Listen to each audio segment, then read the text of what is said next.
എല്ലാവർക്കും സുഖമാണെന്ന് വിശ്വസിക്കുന്നു. പശ്ചിമേഷ്യൻ സംഘർഷം നമ്മൾ ആശങ്കപ്പെട്ടത് നടന്നിരിക്കുകയാണ്.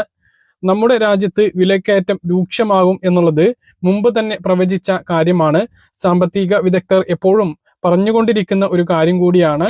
ഇതിൻ്റെ ആദ്യ ഇഫക്റ്റാണ് ഇന്ന് 2026 മാർച്ച് 7-ാം തീയതി പുലർച്ചെ ഉണ്ടായിട്ടുള്ളത്. അതായത് ഇന്ന് ഗ്യാസ് വില പുതുക്കി നിശ്ചയിച്ചിരിക്കുകയാണ് പൊതുമേഖലാ എണ്ണ കമ്പനികൾ. സാധാരണഗതിയിൽ എല്ലാ മാസവും 1-ാം തീയതി പുതുക്കി നിശ്ചയിക്കാറുണ്ട്. അത് പ്രകാരം ഈ മാസം 1-ാം തീയതി വാണിജ്യ സിലിണ്ടറിന്റെ വില വർദ്ധിപ്പിച്ചിരുന്നു. പക്ഷേ വീട്ടിലെ ഗ്യാസിന് ഗാർഹിക സിലിണ്ടറിന് വില കൂട്ടിയിരുന്നില്ല. എന്നാൽ ഇപ്പോഴത്തെ സാഹചര്യത്തിൽ ഗ്യാസിന് അതേപോലെ ഇന്ധനക്ഷാമം നമ്മുടെ രാജ്യത്ത് ഉണ്ട് എന്നുള്ള റിപ്പോർട്ടുകൾ പുറത്തു വന്നതിന് പിന്നാലെയാണ് ഇപ്പോൾ പൊതുമേഖലാ കമ്പനികൾ ഗ്യാസ് വില കുത്തനെ കൂട്ടിയിട്ടുള്ളത്. ഗാർഹിക സിലിണ്ടറിന്, വീട്ടിൽ ഉപയോഗിക്കുന്ന സിലിണ്ടറിന് 60 രൂപയാണ് വർദ്ധിപ്പിച്ചിട്ടുള്ളത്. ബാക്കിയുള്ള സിലിണ്ടറിന് 115 രൂപയും വർദ്ധിപ്പിച്ചിട്ടുണ്ട്. വിലവർധനവ് ഇനിയും ഉണ്ടാകും എന്നുള്ളതാണ് റിപ്പോർട്ടുകൾ. അപ്പോൾ ഇതുമായി ബന്ധപ്പെട്ട വിവരങ്ങളാണ് പറയുന്നത്. പാചകവാതക വില ഗാർഹിക സിലിണ്ടറിന് 60 രൂപയും വാണിജ്യ സിലിണ്ടറിന് 115 രൂപയും കൂട്ടി. വില വർധനവ് ഇന്ന് മുതൽ, അതായത് 2026 മാർച്ച് 7 ശനിയാഴ്ച മുതൽ പ്രാബല്യത്തിൽ വരും. 2025 ഏപ്രിലിന് ശേഷം ആദ്യമായിട്ടാണ് ഗാർഹിക സിലിണ്ടർ വിലയിൽ മാറ്റം വരുന്നത്. വീട്ടാവശ്യത്തിനുള്ള 14.2 കിലോഗ്രാം തൂക്കം വരുന്ന സിലിണ്ടറിന് 60 രൂപയും ഹോട്ടലുകളിലും മറ്റ് പാചക ആവശ്യങ്ങൾക്കുമുള്ള വാണിജ്യ സിലിണ്ടറിന് 19 കിലോഗ്രാം തൂക്കം വരുന്നതിന് 115 രൂപയുമാണ് വർദ്ധിച്ചത്. ഇതോടെ പ്രധാന നഗരങ്ങളിലെ വില ഈ ഒരു രൂപത്തിലാണ്. കൊച്ചിയിൽ ഇനി ഗാർഹിക സിലിണ്ടറിന് 920 രൂപ നൽകണം. 5 കിലോമീറ്ററിന് പുറത്ത് ഡെലിവറി ചാർജും വരും.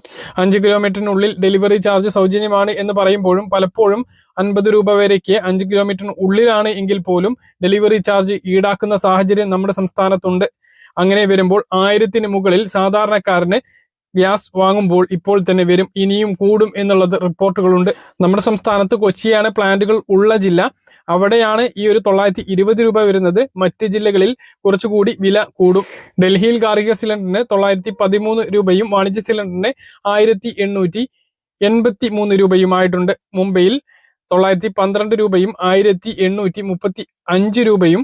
കൊൽക്കത്ത 939, 1990. ചെന്നൈ 928 രൂപ 50 പൈസ ഗാർഹിക സിലിണ്ടറിന്. വാണിജ്യ സിലിണ്ടറിന് 2043 രൂപ 50 പൈസ. അപ്പോൾ നമുക്ക് ചെന്നൈയിൽ നോക്കുകയാണെങ്കിൽ 2000 രൂപക്ക് മുകളിൽ പോയി വാണിജ്യ സിലിണ്ടറിന്റെ വില എന്നുള്ളതാണ്. ഇപ്പോഴത്തെ ഒരു സാഹചര്യം നോക്കുകയാണെങ്കിൽ യുദ്ധം നീണ്ടു നിൽക്കാനാണ് സാധ്യത.